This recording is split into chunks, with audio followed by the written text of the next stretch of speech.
Bueno, bienvenidos a la cuarta clase de nuestro curso. Esta clase se titula como Organización Funcional del Sistema Nervioso.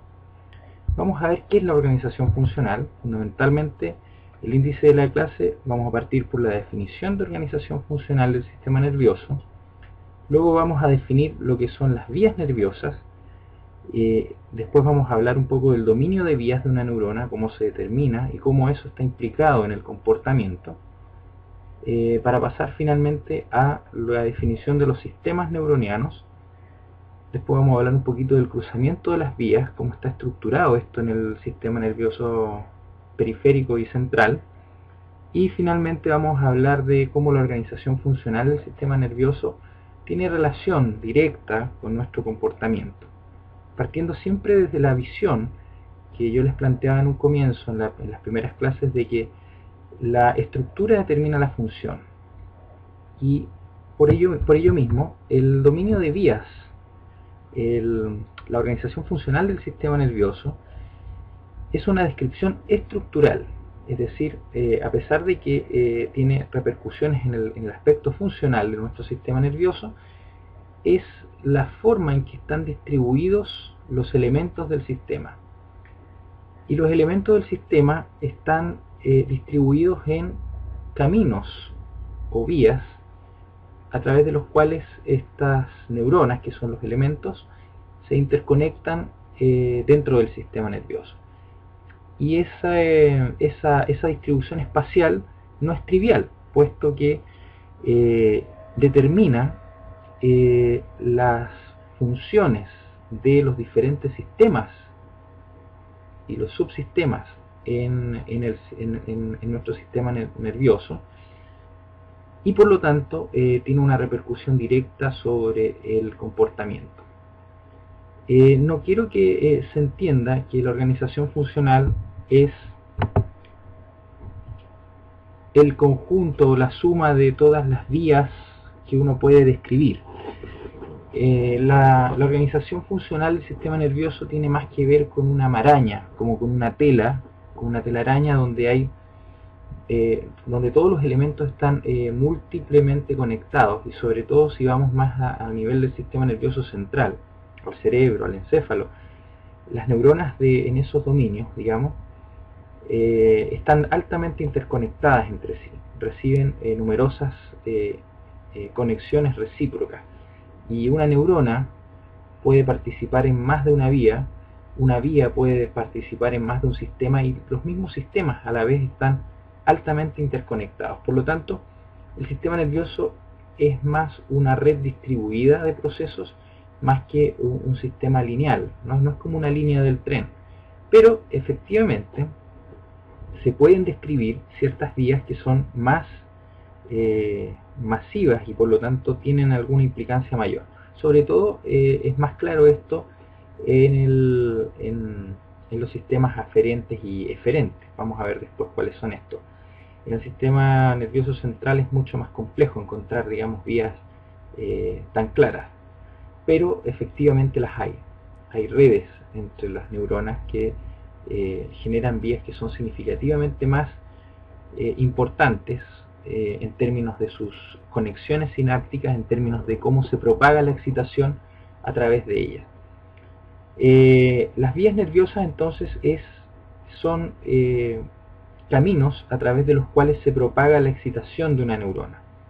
Como veíamos en la clase anterior, las neuronas son células altamente excitables, y su capacidad de generar un impulso nervioso a nivel de su axón genera la capacidad de poder propagar la excitación de una neurona a la otra.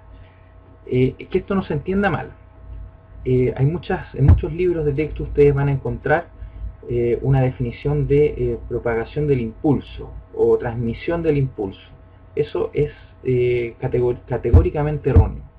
El impulso comienza en el cono axonal, como veíamos en la clase anterior, y se acaba en el telodendrón efector de esa neurona.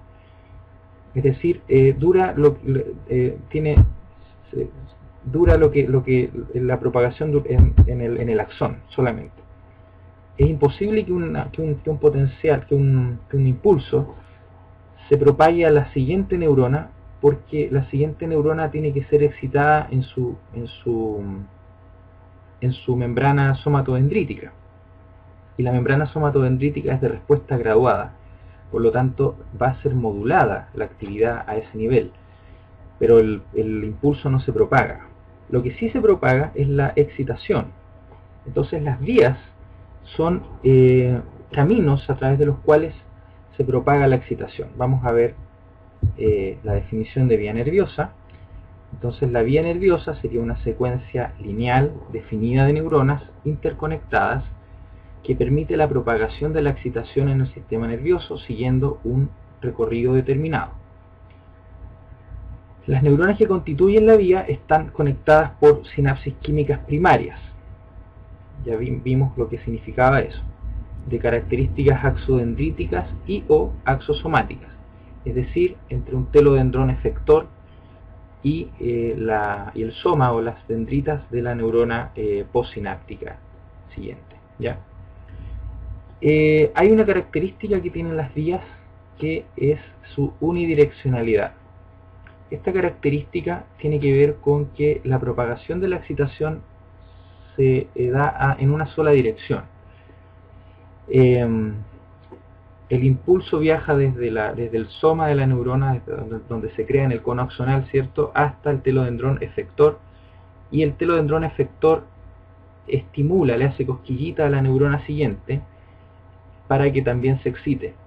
Pero en ningún caso la propagación de la excitación se va a dar en el sentido contrario, como sería en un cable eléctrico, digamos, que podría propagar la electricidad en las dos direcciones.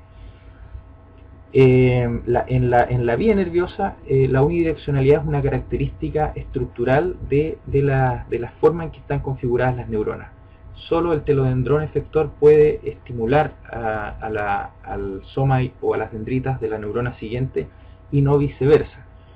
¿Ya? No obstante, en la neurona misma, en el axón, esto es una característica circunstancial. ¿Qué quiere decir eso? Si aquí tenemos un axón, ¿cierto? Y nosotros, por ejemplo, estimulamos un potencial artificialmente, estoy diciendo, esto no ocurre en la naturaleza, pero podríamos nosotros agarrar este axón, ¿cierto?, en un laboratorio, pincharlo por acá con unos electrodos, digamos, con un cátodo y un ánodo, estimular aquí un potencial de acción, y la propagación de ese potencial de acción sería en ambas direcciones, es decir, va a ir hacia el telodendrón efector, y desde el punto donde estimulamos también va a ir hacia el soma y las dendritas. No obstante, el efecto que va a tener ese impulso va a ser solo en esta zona, digamos. Aquí se van a liberar neurotransmisores y va a estimular a la neurona siguiente de esta vía. Pero eso es lo que quiero decir con que el axón, la naturaleza del axón es conducir la electricidad en ambas direcciones.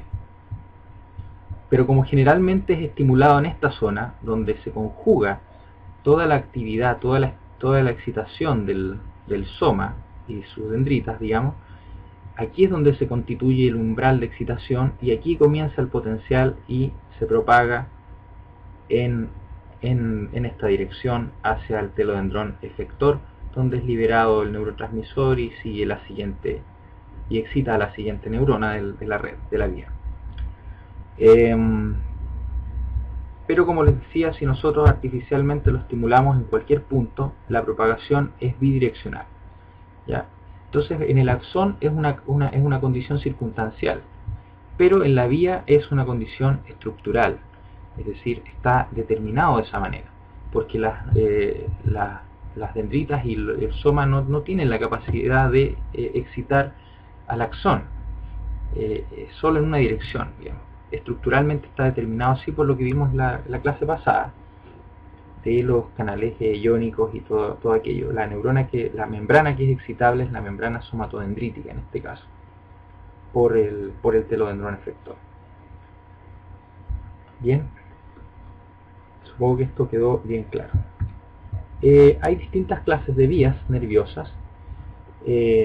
Es posible distinguir las diferentes clases según la dirección en la que propagan la excitación, y según eso vamos a ver que tenemos vías reflejas, que van desde los receptores, desde las neuronas biaxonales, ¿cierto?, que tenían un telodendrón receptor y un telodendrón efector, directamente conectadas hacia los efectores, es decir, hacia la motoneurona en este caso, o bien hacia una neurona ganglionar, donde hubiera una reacción visceral. Pero va desde los receptores a los efectores, por eso se llaman vías reflejas. Los reflejos son respuestas rápidas, digamos, ¿ya? No pasan por el procesamiento a nivel del sistema nervioso central, digamos. Son la única neurona que estaría en el sistema nervioso central sería la neurona efectora, pero aún así es periférico también, ¿ya? Las vías aferentes, que van desde los receptores a las terminaciones receptoras a los centros, ¿ya? Desde los receptores hacia los centros de integración en la médula espinal, y luego en el tálamo, y luego en el cerebro. Y las vías eferentes, que van desde los centros, estas son descendentes, digamos, las aferentes son ascendentes, van desde los receptores hacia los centros de integración, y las vías eferentes van desde los centros de integración hacia los órganos efectores, hacia los tejidos efectores, ¿ya? Y hay vías de asociación, que son la gran mayoría, ¿no es cierto?, en el sistema nervioso central, que son vías que van desde centros a centros y no tienen ninguna conexión con los receptores ni con los efectores, es decir, están completamente aisladas del mundo. Una vía se describe precisando la situación anatómica de las neuronas que la constituyen, en orden sucesivo, según la dirección en que se propaga la excitación. Vamos a ver cómo se hace esto. Entonces, ¿cómo nosotros podemos ahora clasificar una vía? ¿Cómo podemos describirlas en términos de sus neuronas y sus órdenes? Entonces tenemos acá, aquí está el puntero, esta es la neurona biaxonal, ¿cierto? Esta es una vía de tipo aferente, porque va desde el receptor, que sería esta neurona biaxonal, ¿cierto? Aquí estaría el receptor en su telodendrón receptor, y la excitación se propaga desde el mundo, es decir, desde el contacto con el mundo, que en este caso podría ser una neurona táctil, por ejemplo, que tocó algo, digamos, y la excitación se propaga por acá, ¿cierto? Pasa por acá, y finalmente impacta sobre todas estas neuronas. Se propaga igualmente. Vamos a describir aquí esta vía, ya, esta de acá arriba. Entonces este sería el primer orden neuroniano, ¿ya? Esta sería una vía refleja plurisináptica. Plurisináptica significa que hay más de una sinapsis. Las monosinápticas serían desde la neurona biaxonal directamente hacia esta neurona, que es la neurona efectora, ¿ya? Pero en este caso vamos a describir una vía de 4 órdenes neuronianos. Esta sería la neurona de primer orden, porque es la primera neurona dentro de la vía. Esta sería la neurona de segundo orden, dado que es la segunda en recibir la propagación de la excitación estructuralmente. Y esta neurona, la que está aquí marcada, sería una neurona de tercer orden. Y finalmente tendríamos esta neurona, que sería una neurona de cuarto orden. Entonces tendríamos una vía de 4 órdenes neuronianos. ¿Se entiende? Si no se entiende, bueno, mañana vamos a discutir esto con más calma.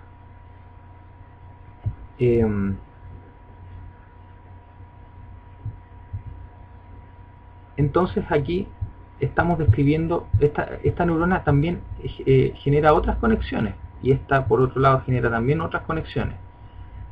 Aquí es donde se ve claramente que una vía es una abstracción, más bien es una descripción de un observador que la describe, pero en realidad el sistema nervioso está mucho más altamente conectado.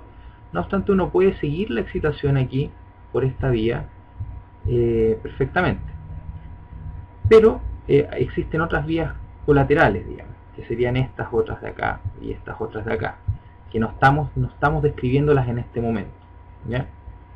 Probablemente hay una vía talámica también que va a ir hacia el sistema nervioso central, o bien una vía reticular que va también a ir distribuyéndose más en el espacio, pero que va a ir a parar al sistema reticular, ¿ya?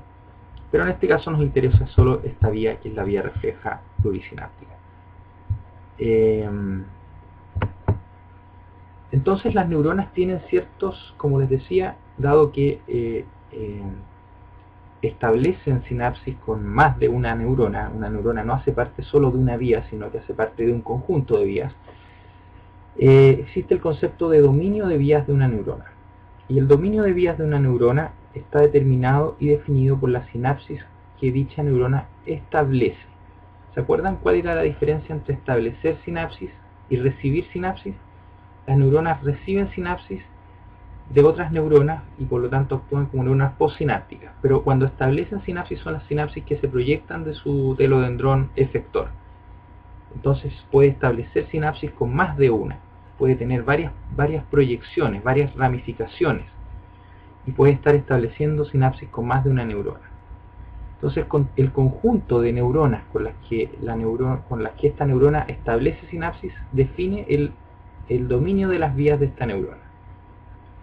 La excitación de una neurona solo puede propagarse hacia las neuronas con las que ésta establece conexiones sinápticas, ¿no es cierto? El dominio de vías de cualquier neurona determina las repercusiones de la actividad de esa neurona en el operar del sistema nervioso como un conjunto, y por lo tanto tiene directa o indirecta relación con el comportamiento, ¿ya? Esto es súper importante. En el fondo, la repercusión que una neurona tenga sobre el comportamiento está determinado por el dominio de vías de esa neurona, ¿ya? Entonces las conexiones aferentes a un centro, vamos a hablar ya de los centros nerviosos, después vamos a definir un poco qué significa un centro nervioso. Las conexiones aferentes a un centro controlan su actividad, ya, porque al sinaptar, un centro es un conjunto de somas y sus dendritas, ya. En los distintos niveles del sistema nervioso tienen distintos nombres. Ganglios, núcleos o centros segmentarios, suprasegmentarios, ¿ya? Vamos a ver eso más ratito. Entonces las conexiones aferentes a un centro controlan la actividad de este, ¿ya? Porque es de donde se reciben las sinapsis en el cuerpo y en las dendritas de esas neuronas, modulan la actividad de ese centro. Sus conexiones eferentes, por otra parte, determinan sus funciones, las consecuencias de la actividad de ese centro, porque determina las vías por las cuales se va a propagar esa excitación, ¿ya? Vamos a ver después en una imagen más claramente esto. Algunas definiciones, ¿cierto? Cuando empezamos a hablar de centro nervioso, estamos hablando de un conjunto definido de cuerpos neuronianos y sus dendritas, evidentemente en el sistema nervioso central. Es lo que se conoce como sustancia gris, ¿ya? Y la sustancia blanca son los haces de los axones, digamos, que fundamentalmente son blancos porque están cubiertos por oligodendrocitos o células de Schwann, que, como vimos en la clase anterior, eran células pertenecientes a la neuroglía. Pero la sustancia gris es donde están los cuerpos y donde las papas se queman en el sistema nervioso, ¿ya? Es donde las papas se están quemando. Ahí es donde se está modulando todo el comportamiento, todas las interacciones a nivel del sistema nervioso. Ahí es donde ocurren las interacciones, ahí es donde ocurren las sinapsis. Ahí es donde ocurre la propagación de la excitación de una neurona a las otras, de un centro al otro.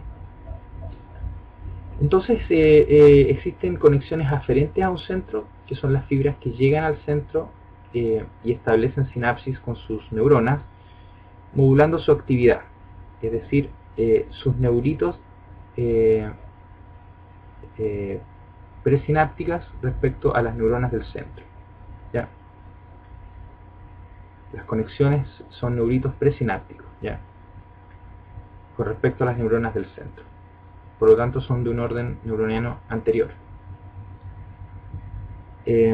Conexiones eferentes de un centro son las fibras que salen del centro y establecen sinapsis con neuronas de otros centros o simplemente con otras neuronas.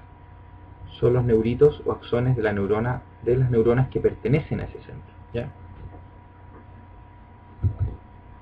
Bien, aquí tenemos un monito, ¿ya?, donde voy a explicar un poco este asunto. Entonces aquí tendríamos esta primera neurona, que sería la neurona biaxonal, cuyo soma está en un ganglio sensitivo. Este sería el centro de esa neurona. Aquí habría un conjunto de ganglios sensitivos. Esta es una representación gráfica. Evidentemente habría muchos más, digamos, cientos de ellos, ¿ya? Y esta neurona va a entrar su conexión por acá y va a establecer sinapsis con estas neuronas de acá. Esta sería una vía refleja plurisináptica de dos órdenes neuronianos, porque tendríamos el primer orden, el segundo orden, que sería esta neurona, esta interneurona que estaría aquí en la médula, y la neurona de tercer orden, que sería la neurona eferente, en este caso esta que sale de aquí y viaja hasta acá, hasta el tejido muscular. En este caso supongamos que es una motoneurona, ¿ya? Entonces tenemos esa vía aferente, esa vía es refleja, perdón. Tendríamos también una vía aferente, donde aquí la sinapsis sube hacia un centro segmentario, que también estaría dentro de la médula espinal, y finalmente sube a un centro suprasegmentario al nivel del tálamo, el tálamo óptico, que es estos órganos que están acá. Si se fijan, esta vía aferente hace un cruzamiento en el segundo orden neuroniano, que sería este, que sería el que está en el centro segmentario, y se cruza al otro lado. Es decir, todo lo que nos pasa en el lado izquierdo del cuerpo está siendo sensado por las cortezas del lado derecho, y lo que pasa en el lado derecho del cuerpo está siendo sensado por las cortezas del lado izquierdo, ¿ya? Y lo mismo para el sistema motor, ¿ya? El sistema motor también tiene el mismo cruzamiento. Si se fijan acá tenemos, por ejemplo, una vía asociativa que va desde un centro en la neocorteza, baja hacia un ganglio basal, que es otro centro, y del ganglio basal se devuelve la excitación hacia la corteza. Esas vías se llaman vías tipo loop, ¿ya? Y son un tipo de vías de asociación que modulan la actividad cortical. Están relacionadas con algunos procesos atencionales, como vamos a ver más adelante en este curso, y modulan la actividad de la corteza. Existen otras vías también, pero vamos a ver aquí las más importantes. Después tendríamos una vía eferente, que partiría en la corteza. Supongamos que esta es la corteza motora primaria. Tiene un orden neuroniano aquí, y en el segundo orden también de esta vía se cruza acá y establece sinapsis con un centro segmentario motor a nivel de la corteza, perdón, de la médula espinal. Esta es la médula espinal. Este es un corte de la médula espinal. Es como si rebanáramos un pan así, una marraqueta. ¿Cómo se puede decir esto? A ver, es un corte transversal. Bueno, vamos a ver eso después en alguna clase de neuroanatomía que vamos a hacer. Pero estos son cortes. Este es un corte transversal de la médula y este es un corte transversal del cerebro. Esto es como si nosotros tomáramos una marraqueta, ¿cierto? La pusiéramos de frente de manera que veamos los dos y la cortáramos así en rebanadas. Rebanadas así, rebanadas, claro. Es la misma cosa con el cerebro. Los cortes transversales son cortes así. Pero en la médula, como el eje el eje está doblado, es así el eje. La cabeza está horizontal, digamos, y en la médula está vertical. Entonces este mismo corte en la médula sería un corte así, y en el cerebro sería así. Entonces es un corte de tipo transversal. Aquí nosotros en este corte transversal podemos ver que en la zona ventral de la médula tenemos los centros segmentarios motores. Entonces esta vía que baja desde acá, pasa por acá, ¿cierto? Se cruza aquí y genera y llega a las neuronas del centro segmentario motor, que tiene una posición ventral respecto a la médula, y establece sinapsis con estas neuronas de acá establecen sinapsis con órganos efectores, que en este caso es el tejido muscular, ¿ya? Bien, entonces vimos las tres clases de vías acá representadas. La vía refleja, en este caso un reflejo plurisináptico y un reflejo monosináptico. Aquí tendríamos un plurisináptico con una interneurona. Aquí tendríamos un monosináptico que es directo desde la vía axonal hacia la motoneurona. Vimos una vía aferente que viaja por acá, ¿cierto? Acá, acá, acá, y llega finalmente al tálamo, y después tiene otro orden en las cortezas, en este caso cortezas primarias. Después vimos una vía de asociación que parte en una corteza, ¿cierto? Viaja hacia los ganglios basales, que son estos órganos de acá, y después vuelve, esa excitación vuelve, es de vuelta a la neocorteza. Estas vías no tienen ningún contacto con el mundo. Y vimos una vía también eferente, es decir, que baja desde la corteza hacia el centro aquí segmentario motor, y el centro segmentario motor hacia los tejidos efectores, que en este caso serían músculos. Ok. Esta es otra representación de lo mismo, ¿ya? Aquí, si ustedes ven en la neurona, en la motoneurona, que en este caso está representada aquí, y en la neurona biaxonal, tenemos el sistema nervioso periférico, y todo lo que está hacia la médula espinal y el encéfalo son vías, son parte del sistema nervioso central, ¿ya? El sistema nervioso periférico solamente son las neuronas que están conectadas con órganos receptores o con órganos efectores, y el resto todo es parte del sistema nervioso central. Bien, acá tenemos varias vías. Tenemos una vía, por ejemplo, esta vía, este sería el segundo orden neuroniano, este sería el tercer orden, y aquí tenemos varios órdenes. Esta vía es una vía reticular ascendente. Las vías reticulares, a diferencia de las otras vías que vimos, que eran más directas, que tenían solo 3 órdenes neuronianos, hasta en el tálamo estaría el tercer orden neuroniano de esas vías, de las vías aferentes específicas. Las vías aferentes inespecíficas, que son un sistema antiguo, digamos, que van a parar a otro sistema, que es el sistema reticular, que es uno de los sistemas más antiguos del sistema nervioso. Vamos a verlo después. Estas vías tienen muchos órdenes neuronianos a nivel de la médula, ¿ya? Hasta llegar finalmente a tienen varios centros segmentarios inespecíficos, y finalmente la inervación llega a ciertos núcleos del tálamo que son inespecíficos, que también pertenecen a este sistema. Y este sistema modula la conducta, pero de una manera más tónica, es decir, más actúa como un sistema modulador, como un sistema facilitador o inhibidor de ciertas cosas, pero está más, no produce un comportamiento tan directamente como las vías aferentes específicas y las vías eferentes específicas, que sí tienen una repercusión más directa en el comportamiento. Este otro sistema tiene una repercusión más bien indirecta, ¿ya? Vamos a verlo después, a continuación, en las próximas clases. Vamos a revisar cada uno de estos sistemas. El sistema reticular es Una de las particulares funciones que tiene el sistema reticular es la mantención de los sistemas vegetativos, los ciclos de sueño-vigilia, el control más inespecífico de la conducta, ¿ya?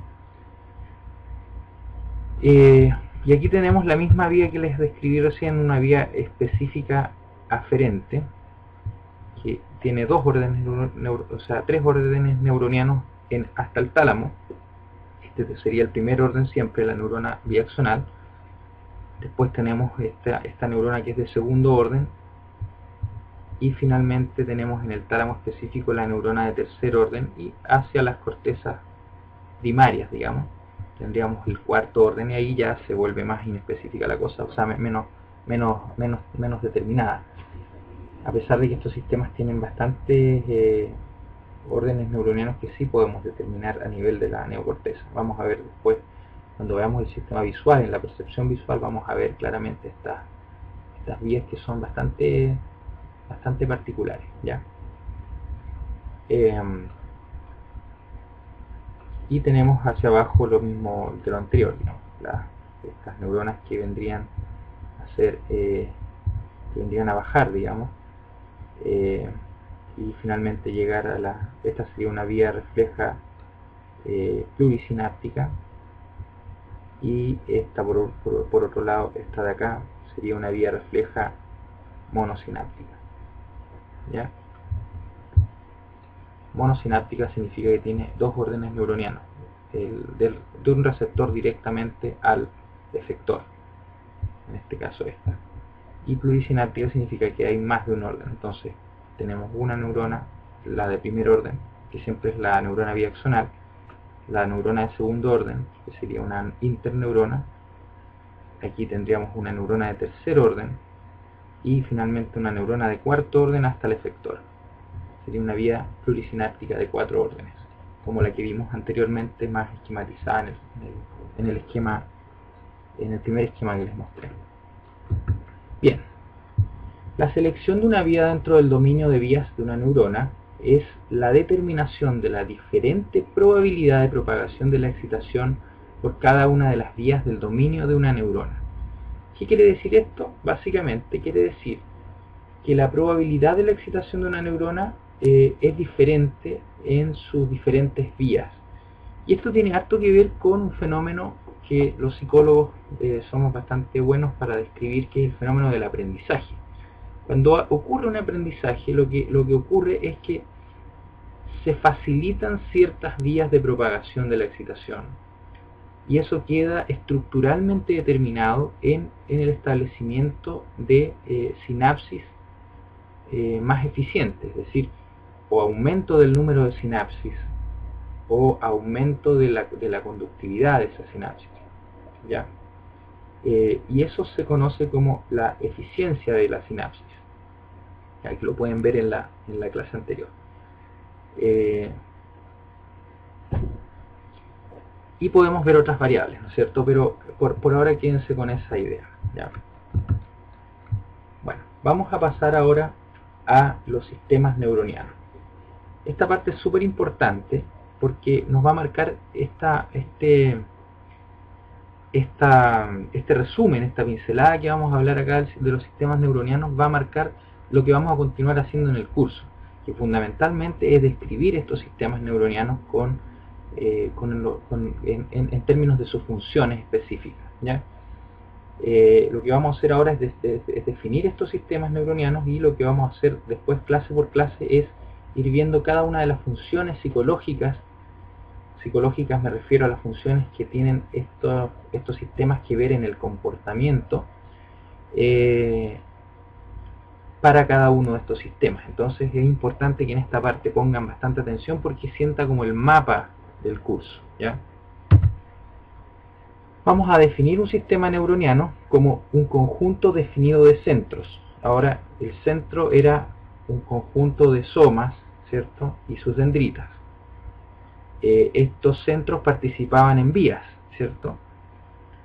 Y ahora el sistema neuroniano es el conjunto definido de centros interconectados, cuyas interconexiones son notorias y significativas.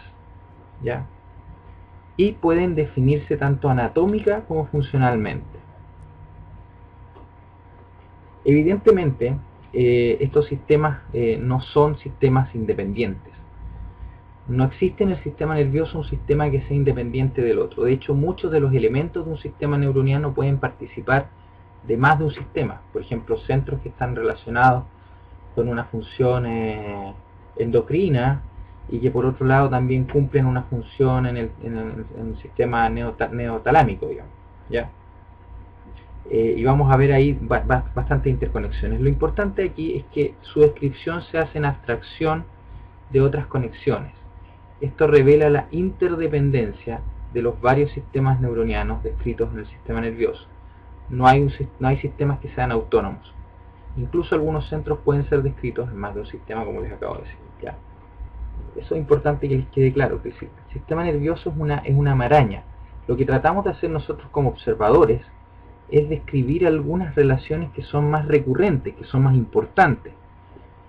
Pero ahí lo hacemos recortando muchas cosas.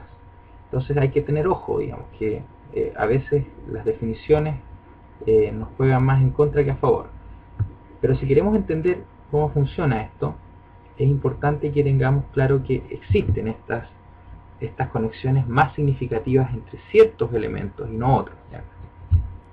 Tiene también que ver con cómo el sistema nervioso se desarrolla, con cómo está determinado por la evolución biológica, ¿ya? Finalmente, el comportamiento, que es el problema que nosotros nos problema como psicólogos, tiene una estrecha relación en cómo está organizado nuestro sistema nervioso, ¿ya? Tiene una estrecha relación con cómo está estructurado, con cómo se estructuran estos centros. Bueno, vamos a ver que los sistemas neuronianos son de 3 tipos y son 17 en total, ¿ya? Tenemos en primer lugar los sistemas específicos aferentes, que están compuestos por las vías aferentes que las acabamos de describir, ¿cierto? Que van desde los receptores hacia centros más de alto, hacia centros de integración general, ¿ya? Y están los corticales, que son 9, y los cerebelosos, que son 2. Después tenemos los sistemas específicos eferentes, que son de 3 tipos. El somatomotor, que es el que controla la conducta muscular esquelética, conducta somática. El simpático, que es el que controla los efectores viscerales, la conducta visceral. Y el parasimpático, que es el que controla la conducta visceral también. Y ambos, digamos, controlan. El simpático activa y el parasimpático inhibe, digamos, generan control de la conducta visceral. Y los sistemas de integración general, que son, los vamos a describir como 3, que es el sistema reticular, que es el más viejito, el abuelo de los demás, que controla la vigilia, las conductas evitativas, agresivas, las conductas de supervivencia más básicas, ¿ya? El control neurovegetativo del cuerpo, digamos, la homeostasis en cierto sentido también. El sistema límbico hipotalámico, que controla la conducta motivada, las conductas emocionales, está relacionado con la adquisición de aprendizaje, con la memoria. Y el sistema tálamo neocortical, que tiene que ver con los fenómenos psicológicos propiamente tal. Los fenómenos, yo diría más que psicológicos, porque todos estos fenómenos son psicológicos, por cierto, cualquier conducta es un fenómeno psicológico. Los fenómenos conscientes, la conciencia, la fenomenología, el fenómeno, la vivencia, digamos. La vivencia en primera persona, eso es parte, es la función del sistema tálamo neocortical, ¿ya? Los sistemas específicos aferentes, como les decía, según el punto de destino, se clasifican como corticales, que propagan la excitación desde los receptores a la neocorteza cerebral y están involucrados fundamentalmente en los procesos de sensopercepción. Los sistemas cerebelosos, que propagan la excitación desde los receptores al cerebelo y están más involucrados en coordinación inconsciente de la conducta musculoesquelética. Básicamente en modular la conducta, toda esta conducta fina, por ejemplo en un pianista que tiene una fineza para tocar un teclado, todas esas conductas están moduladas por estos sistemas aferentes cerebelosos, ¿ya? Y existe también otra clasificación de estos sistemas específicos aferentes en función de la distribución de sus receptores, o sea, dónde están ubicados los receptores. Y así se clasifican en generales, que son 6, 4 corticales y 2 cerebelosos, cuyos receptores están distribuidos en todo el cuerpo. Por ejemplo, en la piel, los receptores del tacto, el gusto, la propiocepción, la nocicepción, todos esos sistemas que están distribuidos en todo el cuerpo forman parte de estos sistemas generales. Y los sistemas especiales, que son 5 y todos ellos son corticales, cuyos receptores están exclusivamente situados en áreas de la cabeza. Fundamentalmente se conocen como sentidos cefálicos, y como les decía hace algunas clases atrás, estos sistemas la cefalización de un organismo tiene que ver con que los receptores se empiezan a juntar alrededor de la boca. ¿Ya? Fundamentalmente la boca es la que determina, la posición de la boca es la que determina la cefalización de los organismos en general. Y aquí tenemos estos sistemas que son el olfato, la vista, la audición, la estática y el gusto. ¿Ya?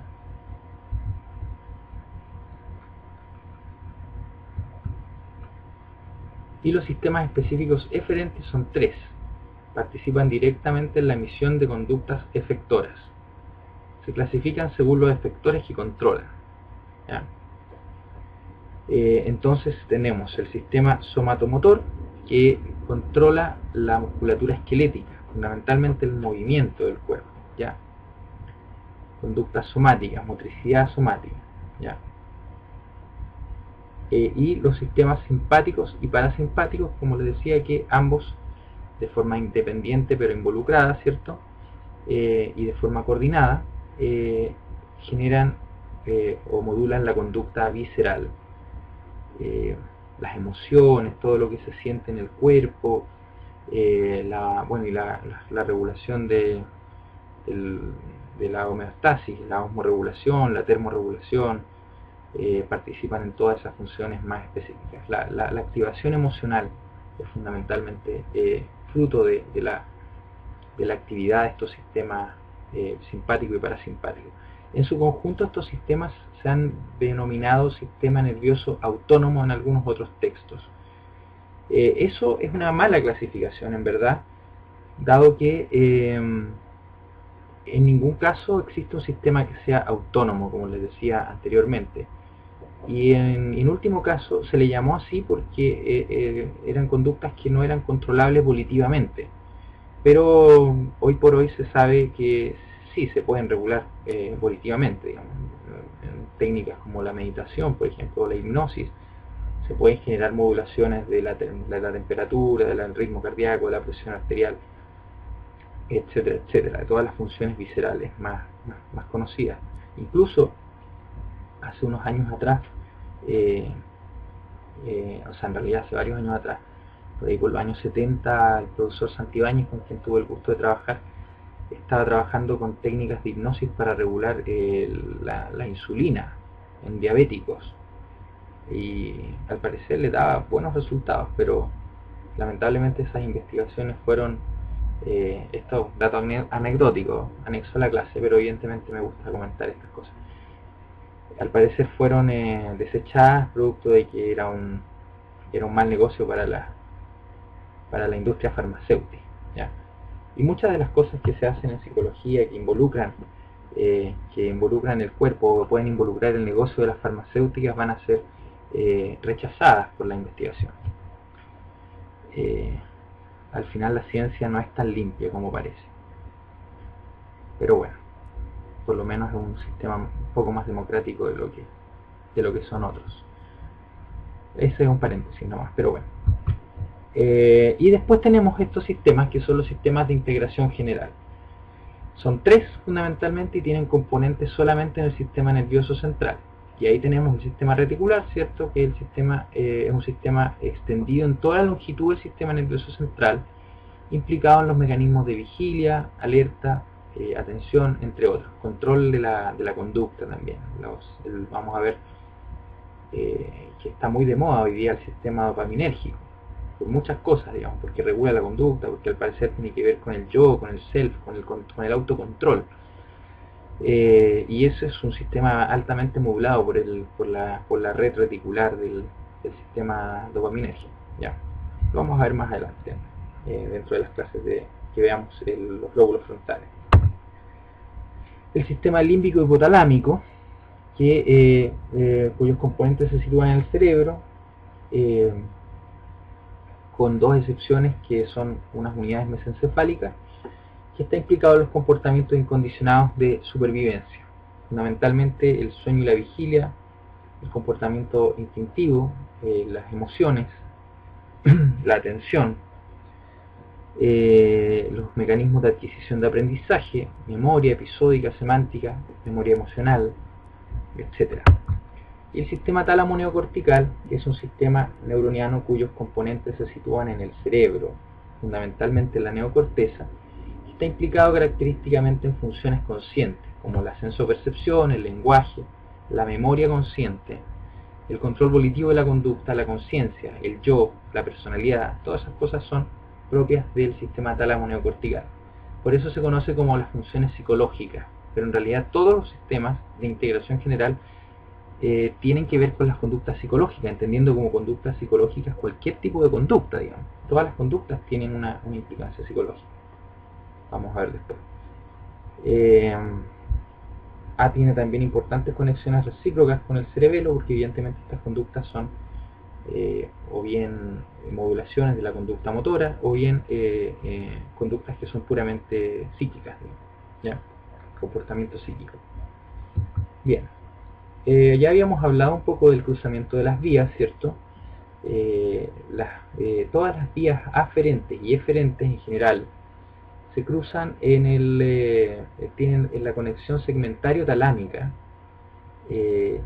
Existe el cruzamiento en los neuritos de segundo orden, es decir, en las neuronas de segundo orden, ¿ya? Desde la neurona de segundo orden hacia la de tercer orden, ahí es donde ocurre el cruzamiento. Vamos a ver esto aquí en este monito. No está muy claro, al parecer el otro era más claro, pero acá este es más realista, digamos. Vamos a dejar este para verlo en la clase presencial, porque este requiere de un poco más de explicación. Y bueno, las implicancias en el comportamiento. Postulamos que las conductas se generan como consecuencia de las interacciones sinápticas, ¿cierto? Ese era el paradigma central de la psicofisiología. Y las interacciones sinápticas solo pueden ocurrir a nivel de la sinapsis, por lo que la organización funcional del sistema nervioso, el sistema de conexiones sinápticas, determina el dominio de interacciones sinápticas posibles, ¿ya? Y en consecuencia determina el dominio de conductas posibles en el ámbito del comportamiento. O sea, cómo está estructurado este sistema en el fondo determina